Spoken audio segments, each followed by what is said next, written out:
En este episodio prosigue la exploración lunar con otras misiones del proyecto Apolo. La tragedia que rozó el Apolo 13 y la aventura de la primera estación espacial americana, el Skylab. Las estaciones rusas Salyut y Mir. Y los extraordinarios récords de permanencia de los cosmonautas rusos. Los éxitos del transbordador espacial, la tragedia del Challenger y una rápida visión de los proyectos para el futuro. Este episodio está dedicado a las grandes hazañas estadounidenses y rusas que han marcado la extraordinaria era de los vuelos espaciales después de la conquista de la Luna. Naturalmente, la conquista de la Luna nos involucró a todos emocionalmente. Fue el auténtico primer paso del hombre fuera del planeta. Pero desde el punto de vista tecnológico, el desarrollo experimentado en los años siguientes ha supuesto una fase mucho más refinada. No solo hemos regresado a la Luna llevando incluso una especie de automóvil, sino que se han construido las primeras estaciones orbitales y también vehículos espaciales capaces de regresar a la Tierra como los aviones para poder ser reutilizados después. Ir al espacio, ya se sabe, es costoso y en consecuencia era necesario tener buenos motivos para hacerlo. Por desgracia, el conocimiento, la exploración y el interés científico no eran y no son buenos motivos suficientes. Hacía falta algo más. Y había un par de buenas razones. La primera estaba constituida en aquella época por las ventajas económicas de las observaciones desde el espacio, cosa cierta por otra parte también hoy, o sea, su utilidad para la agricultura, la investigación minera, la oceanografía, la meteorología. La segunda, igualmente importante, era el dominio de las tecnologías espaciales en una época en la que las dos superpotencias se enfrentaban con satélites espía y, sobre todo, con el desarrollo de los misiles. Por consiguiente, recobremos el hilo de la narración después de la conquista de la Luna por el Apolo 11 y veamos cómo fue complementado aquel grandioso programa con los vuelos posteriores, empezando por el Apolo 12. El 14 de noviembre de 1969, el tiempo es pésimo en Cabo Cañaveral, pero el lanzamiento del Apolo 12 tiene lugar igualmente. Es la segunda misión destinada a la exploración de la Luna. Pocos segundos después del lanzamiento, un rayo alcanza el cohete. Se viven momentos de inquietud, pero todo sale bien. Pese al comienzo tormentoso, el Apolo 12 se revela como una de las misiones más tranquilas y fructíferas. Se repiten las maniobras en órbita lunar. El módulo lunar es desacoplado y después acoplado al módulo de mando. Dos astronautas, Charles Conrad y Alan Bean, se trasladan a él. Empieza el segundo alunizaje del proyecto Apolo. El módulo se posa en el suelo lunar con una maniobra perfecta a pocos metros del punto previamente establecido en el Océano de las Tormentas, cerca de una sonda automática lanzada 2 años antes, la Surveyor 3. Los dos astronautas permanecen en la Luna durante 31 horas y realizan 2 paseos, recogiendo muestras de rocas y dejando sobre la superficie un sismógrafo para registrar los terremotos lunares, es decir, los temblores de la corteza lunar, a partir de los cuales estudiar la constitución de los estratos más internos. Gracias a análisis efectuados en tierra, se confirma que se puede obtener oxígeno y otros elementos del suelo lunar. Las otras misiones se suceden con éxito, excepto la Apolo 13. Esta misión no se convierte en una tragedia por muy poco. La explosión de los depósitos de oxígeno en el módulo de mando obliga a los 3 astronautas a trasladarse al módulo lunar y a utilizar sus motores para volver a la Tierra. En una declaración de la NASA puede leerse: el Apolo 13 debe ser clasificado como un fracaso. Pero en otro sentido, esta misión demuestra la capacidad humana para operar incluso bajo una tensión extrema. Por eso, será siempre recordada en la historia de la astronáutica. Con el Apolo 15 se lleva a la Luna un jeep especial, el rover lunar, que permite a los astronautas un radio de exploración mucho mayor. Es un curioso vehículo eléctrico que alcanza una velocidad máxima de 11 km por hora. Los astronautas del Apolo 15 lo utilizan para recorrer 27 kilómetros alrededor del punto de alunizaje. También los tripulantes del Apolo 16 se desplazan por la Luna con un rover cubriendo unos 30 kilómetros y recogiendo casi 100 kilos de suelo y rocas. La última misión en la Luna es la del Apolo 17. El lanzamiento tiene lugar el 17 de diciembre de 1972. Todas las maniobras se desarrollan a la perfección y el módulo lunar se dirige con exactitud al punto elegido para el alunizaje. A bordo se encuentran Eugene Cernan, el comandante, y Harrison Schmitt, geólogo, además de astronauta. Su exploración de la superficie lunar es la más extensa y profunda. Permanecen casi 3 días en la Luna y con el rover recorren 34 kilómetros alrededor del punto de aterrizaje en el Mar de la Serenidad, cerca del valle de Taurus-Littrow. En estas exploraciones se recogen 110 kilos de rocas y se colocan numerosos instrumentos para estudiar diversas características lunares. Debido a la escasa fuerza de gravedad lunar, un sexto de la terrestre, el hombre debe rehabituarse a andar, pero una vez acostumbrado puede valerse de esta característica para trasladarse rápidamente a grandes saltos. Schmitt no puede contener su entusiasmo al descubrir en un cráter una roca de color anaranjado. Antes de subir al módulo lunar, los 2 astronautas dejan una placa parecida a la que en 1969 colocaron Armstrong y Aldrin. La inscripción dice: aquí el hombre ha completado su primera exploración de la Luna, diciembre de 1972 después de Cristo. Que el espíritu de paz que ha acompañado esta misión se refleje en toda la humanidad. Una cámara de televisión abandonada en el suelo lunar filma la partida del módulo. Los 2 últimos exploradores de la Luna regresan a la Tierra. Desde entonces, la Luna no ha recibido más visitas de astronautas.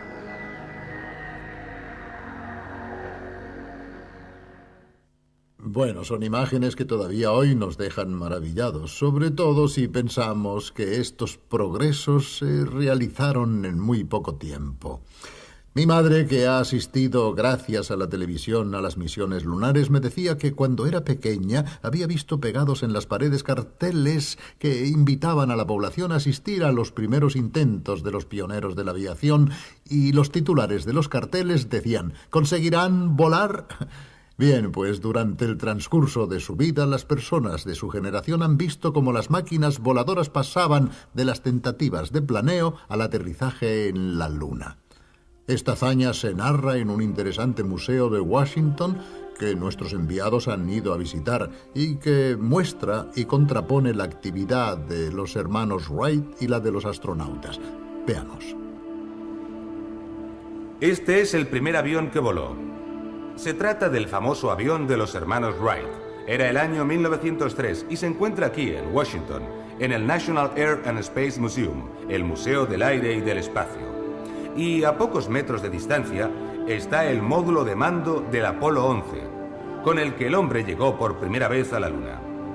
Entre estos 2 vehículos parece haber siglos de distancia, y sin embargo, el tiempo que les separa es en realidad brevísimo, apenas 66 años.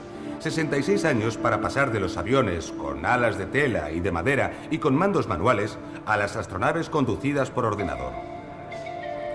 En los años siguientes tuvieron lugar notables avances y se perfeccionaron los motores, la estructura y la capacidad técnica de los aeroplanos que empezaron a utilizarse en la guerra. Se volaba expuesto al viento y a la lluvia y sin paracaídas. Volar abría nuevos horizontes, ofrecía nuevos objetivos a superar, y aquí, sobre nosotros, está uno de los aviones más famosos de esta época de los pioneros del cielo. Es el Spirit of St. Louis. Como es sabido, con este aparato, Lindbergh fue el primero en cruzar en solitario el Atlántico, travesía que requería días de navegación. 2 años después del final de la Segunda Guerra Mundial, se superó otra frontera, la barrera del sonido. Con este avión, el X-1, se atravesó por primera vez la barrera del sonido. Era un auténtico desafío, porque por otra parte no se sabía cómo reaccionaría el cuerpo humano a esta velocidad.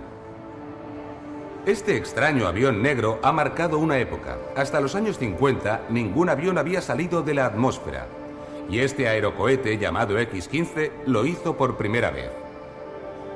Los primeros vuelos fueron realizados en 1959 y con los vuelos sucesivos se alcanzaron los 100 kilómetros de altura y una velocidad de 7.000 kilómetros por hora. De hecho, este avión podía realizar, como se dice, vuelos suborbitales. Era, por así decirlo, el eslabón entre los vuelos en la atmósfera y los vuelos orbitales, los vuelos espaciales. Una pequeña curiosidad. ¿Sabían que uno de los pilotos del X-15, aquel aerocohete, era Neil Armstrong, el primer hombre que pisó la Luna? Una pasión por volar verdaderamente extraordinaria. Bien, veamos ahora, en esta evocación de la conquista del espacio, las estaciones orbitales que en los años 70 marcaron una nueva etapa de la astronáutica e iniciaron una nueva competición entre rusos y americanos. Los acoplamientos en órbita y las pruebas de resistencia de los astronautas eran un importante banco de pruebas para verificar la posibilidad de construir más tarde auténticas estaciones espaciales, habitables de forma casi permanente por el hombre. He aquí la crónica de estos hechos. Los conocimientos adquiridos con las misiones Apolo se concentran en el Skylab, una enorme estación espacial construida por los estadounidenses con la tercera etapa del cohete Saturno. Al principio, el Skylab tiene algunos problemas, pero en los paseos espaciales, los astronautas de la primera tripulación consiguen abrir los paneles solares que habían quedado bloqueados durante el lanzamiento. Sin la energía eléctrica producida por esos paneles, muchos aparatos a bordo del Skylab no habrían podido funcionar.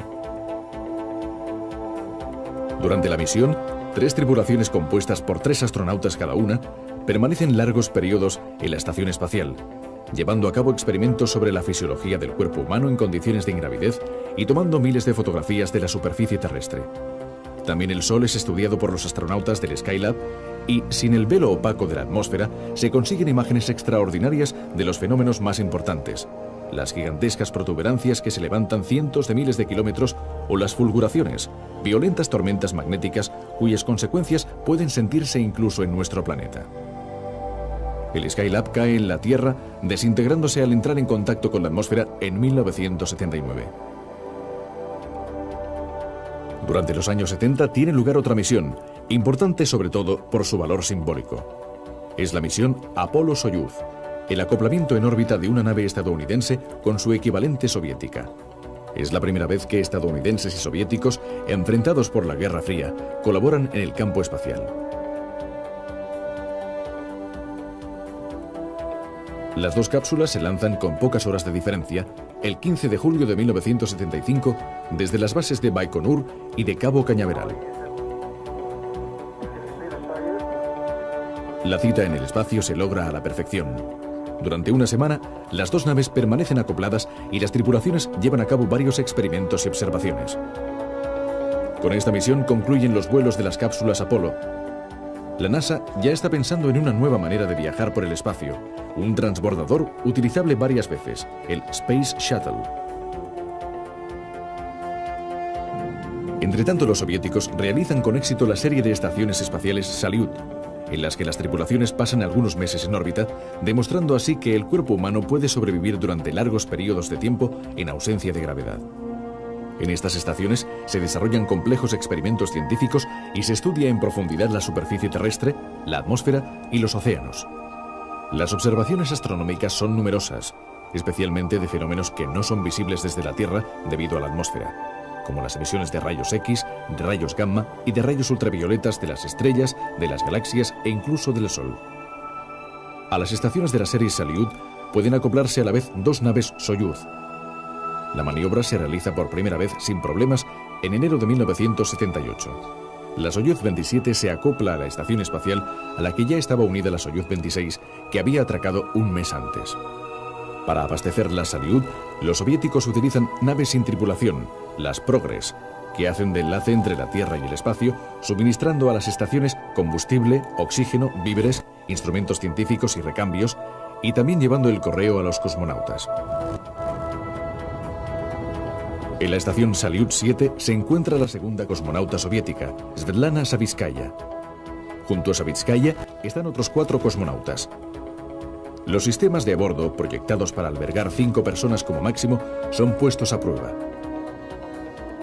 A su regreso del espacio, Savitskaya reemprende su actividad como piloto de pruebas.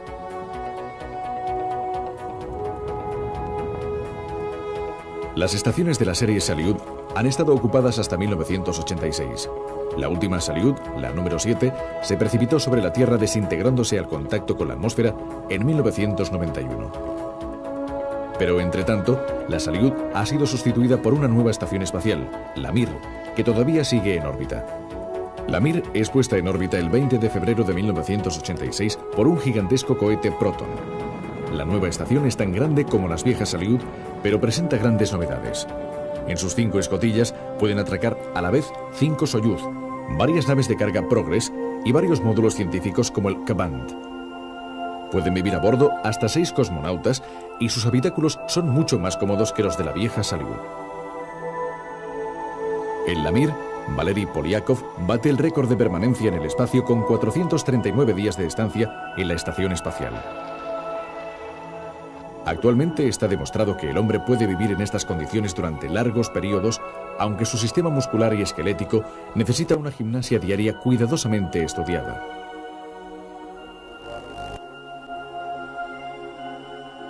Y es en la Mir donde Sergei Krikalev se queda, por así decirlo, olvidado, cuando a finales de 1991 la Unión Soviética entra en crisis y se fragmenta en repúblicas independientes.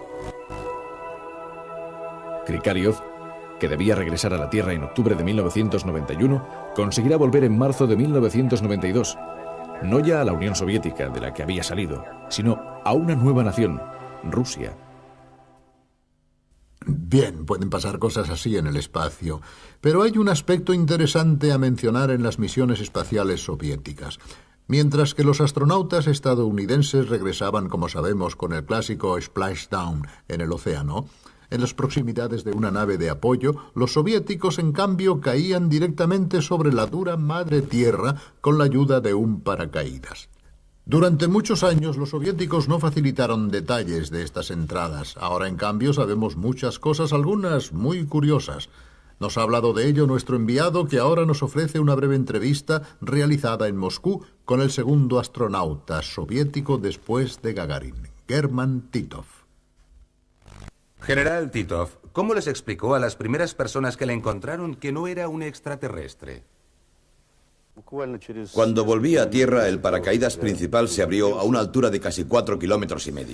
Poquísimos minutos después de haber tocado el suelo, apenas transcurrido el tiempo de recuperar el aliento, vi a 3 hombres que se acercaban en motocicleta. Se pararon no muy lejos de mí, a 15 o 20 metros, y se quedaron mirándome con atención, observándome. Les dije: chicos, ayudadme a quitarme el traje espacial. Ellos me miraban y no bajaban de las motocicletas. Después me preguntaron: ¿eres Tito? ¿Vienes del espacio? Sí, del espacio. Entonces, bienvenido. Y se lanzaron sobre mí y empezaron a ayudarme. Les pregunté: ¿por qué estabais tan recelosos? Y ellos dijeron: estábamos trabajando en el campo y oímos unos disparos.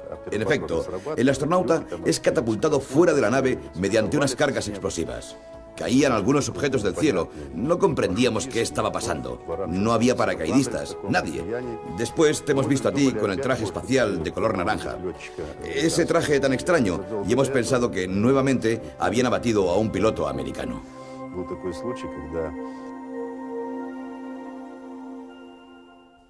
Los últimos avances en la conquista del espacio los llevan a cabo los estadounidenses con un vehículo espacial totalmente nuevo, el transbordador espacial. El sueño de los primeros inventores de cohetes era construir un vehículo capaz de alcanzar la órbita terrestre y después volver a la Tierra como un avión. Este sueño se hizo realidad en los años 80, pero ya en 1969 el proyecto estaba en marcha.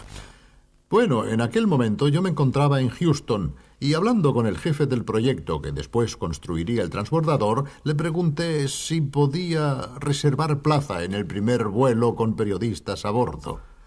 Por supuesto, me dijo, usted es el primero de la lista. Por ahora todavía estoy esperando, pero nunca se sabe. Este es el transbordador. Estamos en 1981. Desde hace algún tiempo, la NASA ha concentrado todos sus recursos en el desarrollo de un vehículo cósmico alternativo a los cohetes, el transbordador espacial, una nave utilizable varias veces. Empieza así una nueva era en los vuelos espaciales. El transbordador se eleva como un misil, entra en órbita como una astronave y aterriza como un avión.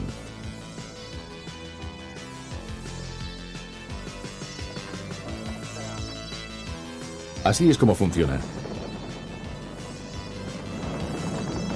Un par de minutos después del despegue, se sueltan los 2 grandes cohetes auxiliares ya consumidos. Estos cohetes, mediante paracaídas, caen suavemente en el Atlántico, son recuperados y pueden volverse a utilizar 25 veces más. Después de 9 minutos se desacopla el gran depósito de carburante y el transbordador puede entrar en órbita. El transbordador Columbia despega de la rampa de Cabo Cañaveral el 12 de abril de 1981 a las órdenes de John Young, un veterano de las misiones lunares que vuela al cosmos por quinta vez. La característica más importante del transbordador es la gran bodega de carga que podría contener toda la estación Mir soviética. Desde esta bodega transformada en rampa espacial, la NASA piensa lanzar los satélites. Y no solo eso. En esta bodega también se cargarán los satélites recuperados por los astronautas para devolverlos a la Tierra o repararlos inmediatamente. Una de las operaciones más espectaculares de mantenimiento se efectúa con éxito en el telescopio espacial. Este telescopio, lanzado en abril de 1990, tenía un defecto que le hacía miope. Sus imágenes eran confusas y no mostraban los detalles esperados. En diciembre de 1993, los astronautas del transbordador recuperan el gran telescopio y le aplican unas lentes electrónicas para mejorar su visión. Si bien esta operación se desarrolla con pleno éxito, el lanzamiento de satélites por el transbordador resulta más costoso y difícil de lo previsto. Otros cohetes, como el Ariane europeo o el Proton soviético, se convierten en competidores peligrosos.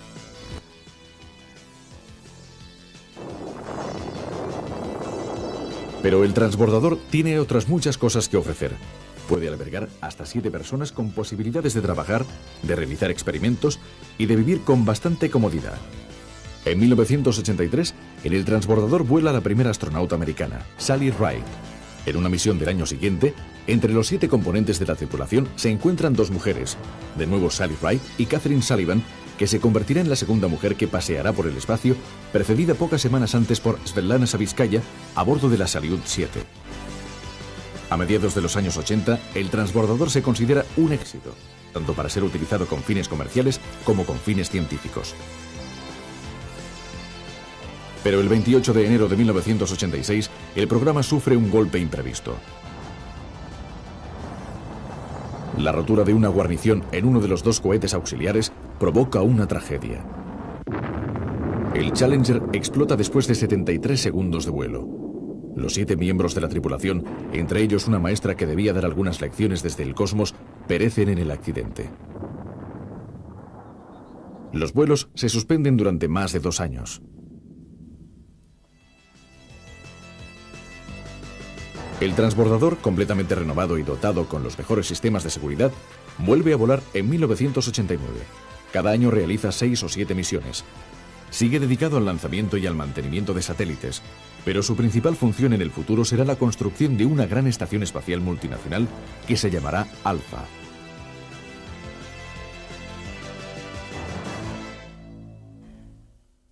Bueno, ya hemos llegado a nuestros días. ¿Qué nos depara el futuro? ¿Qué grandes proyectos están en estudio? Bien, el más importante es, sin duda, la gran estación espacial. Se llamará Alpha y en ella participarán, además de estadounidenses, europeos, japoneses y rusos. Es más, para preparar la construcción de este gran laboratorio que volará sobre nuestras cabezas, las tripulaciones americanas del transbordador y los cosmonautas de la estación rusa Mir se reúnen regularmente en órbita y durante estas citas estudian y experimentan todo lo necesario para realizar la gran estación. Veamos cómo.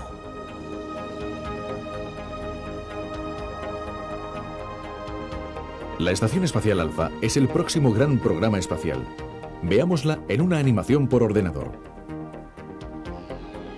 Proyectada inicialmente por los estadounidenses con la colaboración del Canadá, del Japón y de la Agencia Espacial Europea, Rusia también participará en el desarrollo y en la construcción de la Estación Espacial Alpha. Es más, un acuerdo entre estadounidenses y rusos prevé la utilización de la Estación Mir como laboratorio para preparar el montaje en órbita de la nueva estación. De hecho, el ensamblaje del corazón de la estación será efectuado por astronautas americanos y rusos que utilizarán el transbordador espacial y la Estación Mir. Después de la construcción del núcleo central, podrán acoplarse otros módulos realizados por las naciones participantes. En previsión de este esfuerzo conjunto, en junio de 1995, el transbordador espacial se acopló en órbita a la Estación Mir para efectuar una prueba general y comprobar si las tecnologías estadounidense y rusa eran compatibles. La cita ruso-americana varios años después del famoso encuentro Apolo-Soyuz se desarrolló a la perfección.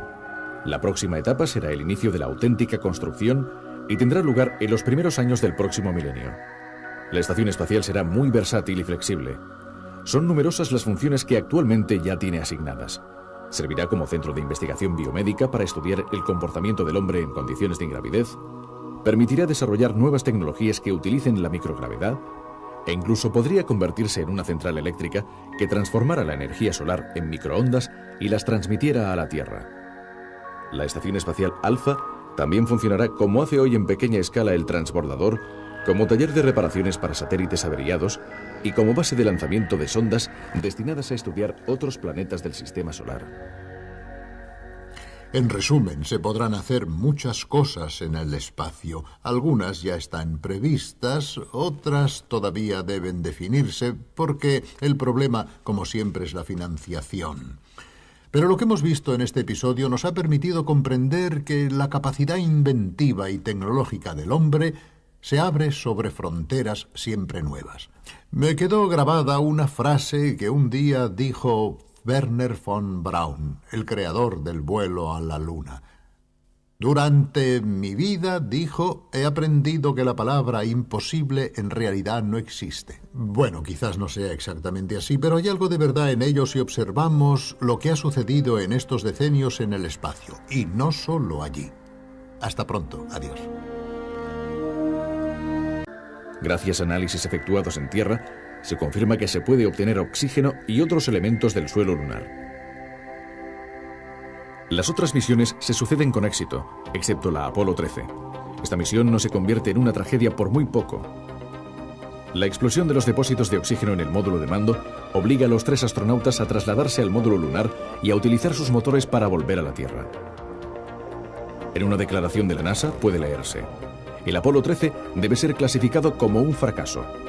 Pero en otro sentido, esta misión demuestra la capacidad humana para operar incluso bajo una tensión extrema.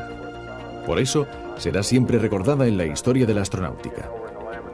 Con el Apolo 15 se lleva a la Luna un jeep especial, el rover lunar, que permite a los astronautas un radio de exploración mucho mayor.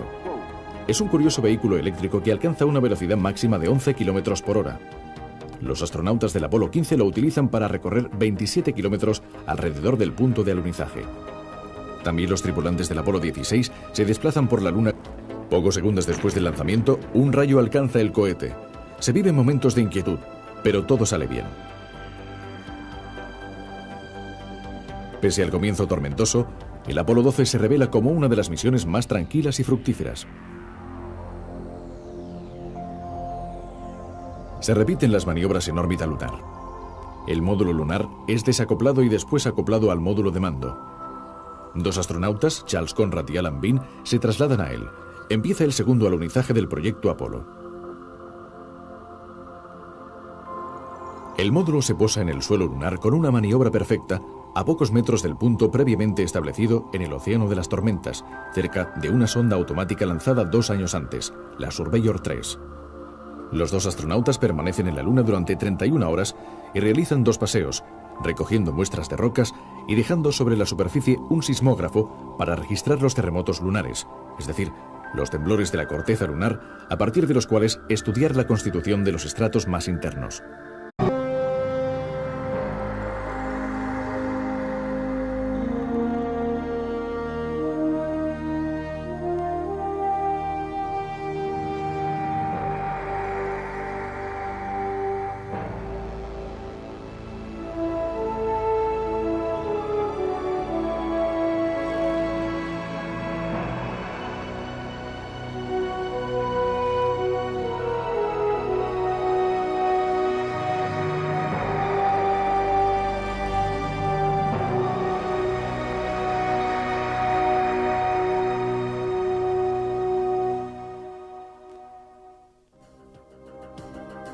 En este episodio prosigue la exploración lunar con otras misiones del proyecto Apolo.